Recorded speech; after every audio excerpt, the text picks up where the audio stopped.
Ladies and gentlemen, first I want to warmly welcome all of you and especially our guests from the four corners of the world. And I'm proud to say that the program has proven to be an enormous success story. Bridges have been built. Mutual understanding has been fostered and trust reinforced. In my eyes, this is the most valuable contribution of the visitors program. These are not simply visitors program. They are platforms for dialogue. This is why the Commission and the European External Action Service value the visitor program so highly. Ultimately, this program is an investment in peace. It is a tool against ignorance. It is a platform to promote dialogue on fundamental rights, such as equality, freedom of expression, and tolerance. We are proud to celebrate our 40th anniversary. We look forward to many more fruitful years of cooperation and exchange. I think it's enormous, in a way, privilege for any of us to visit any other country or institution and learn about their ways. The good, the bad, and the ugly. And I think in many ways, while we mark 40 years of this programme, what it has done over the years is immeasurable. I'm conscious too of the comments in this booklet, and I would ask you to look and read the content of it, where individuals have been asked of their view of the European Union, in one word to sum up, and we have words like peace, dignity, transparency, diversity.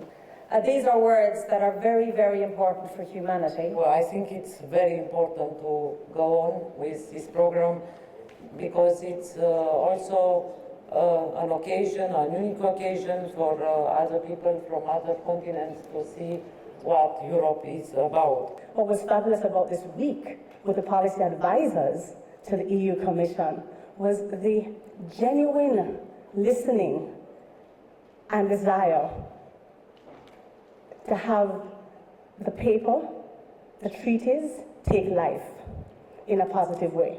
I think I'm a little bit clearer on the differentiation between the Commission, the Parliament, the Council, but it may be a name change between Council of the European Union and European Council. You might want to think about that.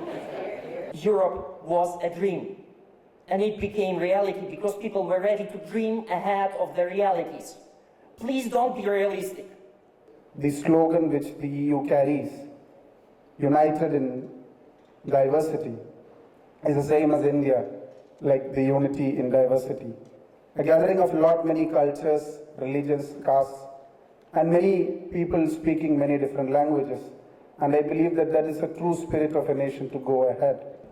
In my younger days, that was also a little bit my window to the world, because from these meetings I learned probably more than the visitors learned. It pays back.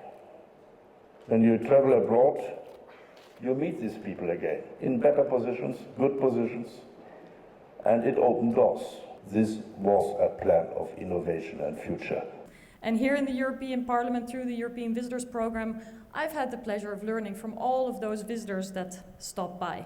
Staffers from the US Senate, journalists from Turkey or Egypt, human rights defenders, fellow parliamentarians, activists, and many, many others. So we are still changing, we are still learning, we are still improving, and I believe that the context we are having with foreign visitors, and especially with you, help us to keep this open spirit, that we don't know everything better, but that we have to learn and to change every day if we also want to be relevant for tomorrow. Let me underline once again the unique setup of the EU Visitors Programme as the joint venture between the European Parliament and the European Commission.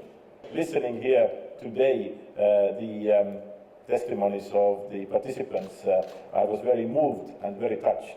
And I think this is exactly the kind of a proof to show, and this is really building bridges between us and our partners in the third countries.